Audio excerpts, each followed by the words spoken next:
si allaala in allaala intii laga raba waa la sheegay wax xun oo meeshaan intii yacni u baahnayd in laga yidhaahdo waxaa lagu soo saaray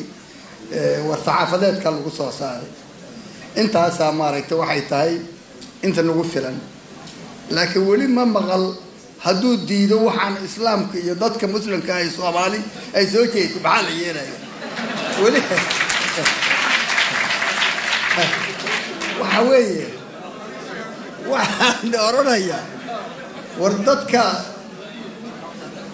dadka Soomaaliyeed ninkii hadda wax walba lagu soo aqri batuura soo sheegtay meeshu wax marinayo marka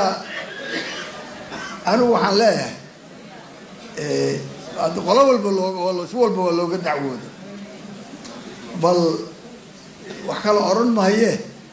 aan faataxada u marno ninkaas waa dhumay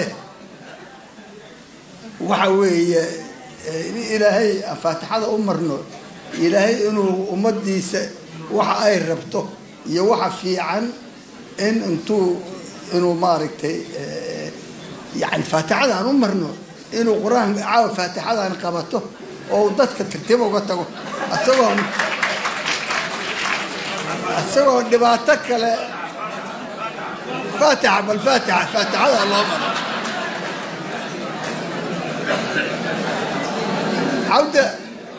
عبد الخير دعينا مين أركي ترين وأنا جاي أبصره وأنا جاي أبصره شلا أنا قاعد دور الني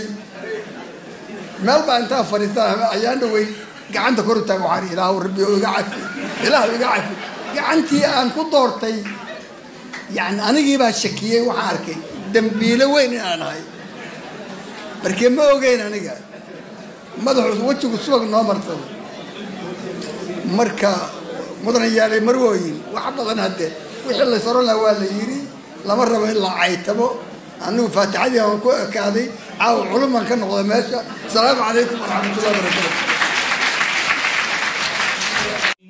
دستور أن هشيس لو هين دلك إن لبلابي دستور كي كملجار كيحرر كي كلا دلك ويالينا دخنجلين تود للالي. waxaad ogtihiin in doorasho heshiis lagu ahayn dalka laga bilaabay ayadoo guddiga doorashooyinka xeerka doorashooyinka iyo xeerka xisbiyadaba ee sharci diray yihiin Soomaalina ay u dhameen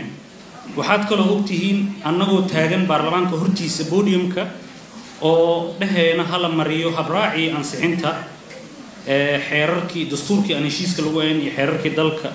u yeelay waxaa lagu mariyay baarlamaanka habraac qaldan ayaa lagu ansixiyay waxaad kale ogtihiin sharci oo aynan arag in baarlamaanka laga ansixiyay taasoo ceebteeda ay qaadayso baarlamaanka jamhuuriyadda federaalka Soomaaliya laakiin aan ugu cudur daareeno baarlamaanka jamhuuriyadda federaalka Soomaaliya in la qiyaanay oo hoggaanka dalka qiyaanay baarlamaanka hortiisana hoggaanka dalka uu ka yiraahday maraakiib difaac oo dalkeena difaaciisa ayaa soo dhaqaaqaysa madaxweyne Erdogan baa telefoon iga sugaya kii ansixiya wuuna qiyaanay in la qiiroodo darteed ayaana lagu ansixiyay taas waxaad kale ogtihiin siyaasadda arrimaha dibadda inay fashilantay marba dalal iska soo horjeeda oo hoggaanka dalka u safraaya caalamkana uu naga niyad jabay ku darso heshiisyo iska soo horjeedo baa la galay qaarkood cirdiga iyo sharafka ummadda Soomaaliyeed gafku ah badankoodana baarlamaanka ma oga xukuumadda qayb ka mid ahna ma oga heshiisyadaas suuqa madow ee la galay waxaad ogtihiin siyaasadda arrimaha gudaha inay fashilantay ayadoo Somaliland hore u maqnayd in Puntland iyo Jubaland loo joojimay la dhahay oo laga tagay birina aan ognahay inaan laga maarmin hal maamul oo Soomaaliyeed waxaa ogtihiin siyaasadda amniga gudaha iyo difaaca in taariikhda Soomaaliya ciidan Soomaaliyeed oo dal shisheeye isku dhiibayaan la arkay taasoo ugu wacan fashilka hoggaanka dalka waxaad ogtihiin doorashooyinka aan heshiiska lagu ahayn in gabi ahaanba la qasbay shacabka Soomaaliyeed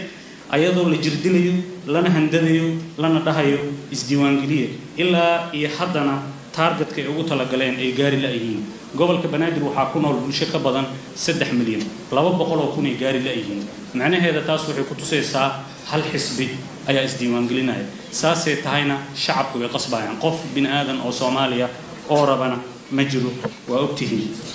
وعاد كل أبتهن إن جبي أهم بلا كلا دري ولا بابوئي جودية لدجالن كمسق ماسق أو دستوري أها قرب بقول كوي طبانات فقرة دي ساعة آيات المام يسوع جودية سلو بابيي سلو بنستبوك هانتي ددوينها أخيارت الشرف تله مدشن وحنا جم مدن تهاي إن نبورنو جرب استاجنو هوشي عن سود نمدس دحسنو ترى إن هذا يرى تطلبات مية نهاي ما أنتوا حنوه سنة هجان يجرب أنا جم مرور بالديارة إذن نهاي شرع دنبنا إن شرع درب الرمان كلو مريو وانكور تيجي دونا واشرفنتين هذا يوم سيء اللي وانا برشيد دكتور هذا يوم سيء مسؤولينتي شرفت لها كلن كان أفرت بالسعودية كنتي من ذلك هذا ينوم موضوع waxaan rabaa inaan hadalkay ku soo koobo dalka runtii xaqiiqda wuxuu ku jiraa jaxwareer siyaasadeed hoggaan xumo iyo isla xisaabtan la'aan runtii xaaladdaasi waxay keentay in madashan ay abuuranto waxaan ka rajaynayaa madasha mas'uuliyad weyn ayay saareen inay noqdaan gogol siyaasad gogol ay ku soo hortaan cid walba oo Soomaaliyeed dhaqdhaqaaq walba oo isbedel doona ay soo dhaweeyaan dhibaatada weyn dalka haysata waa xumo sidaa darteed waxaan rabaa in ay madashan ka shaqeyso in dalku yeesho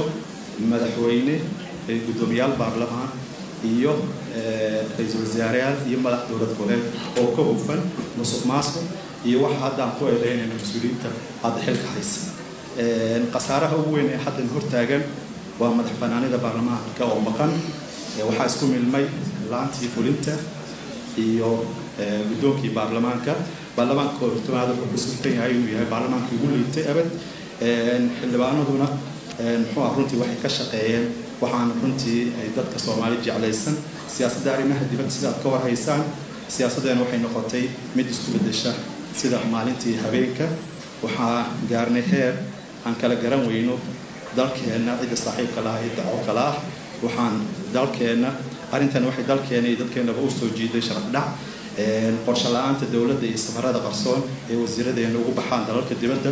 waxay dadka Soomaaliyeed iyo dalkaba ku yihiin qiyaano iyo sharaf dhac marna runta kama sheegaan ujeedooyinka safarkooda iyo heshiisyada caalamiga ay soo galaan arrinta doorashooyinka waxaan rabaa inaan ku soo koobo waxa madaxweynaha looga fadhiyaa inuu dalka doorasho ka qabto bisha May 15keeda 2026 doorashadaasina waa inay tahay mid heshiis lagu yahay waa waxa kaliya dadka Soomaaliyeed oo tama arrinta musuqmaasuqa runtii waxaan rabaa inaan si kooban u sheego shaqaalaysiinta iyo qadaraas bixinta waxaa lagu saleeyay kooxaysiga dhulboobka iyo dhaca hantida maguurtada iyo kuwa dadweyne waxay horseedeen inay dawladdu lumiso kalsoonidii iyo taageeradii shacabka Soomaaliyeed sidoo kale waxay meesha ka saareen dagaaladii aan kula jirnay argagixisada dawlad wanaagga dib u heshiisiinta iyo isku haynta bulshada dastuurku si kooban wax ka beddelka dastuurka ayaa loo sameeyay si ka baxsan habraaci sharciga taasoo keentay su'aalo badan oo ku saabsan dawladnimada iyo xisaabtanka dastuurkiina uu noqday isbeer baartiso intii la rabo laga mirto marka waxaan rabaa in aan dadka Soomaaliyeed guud ahaan madaxda madashan aan ugu baaqo waxna deeqa waxa waaye waa in wixii aan ka midaysan lahay ku wada heshiino aan hore uga socono marka dadaal badan baan isugahay marka hadalkay taasoo ku soo galay. Assalaamu calaykum.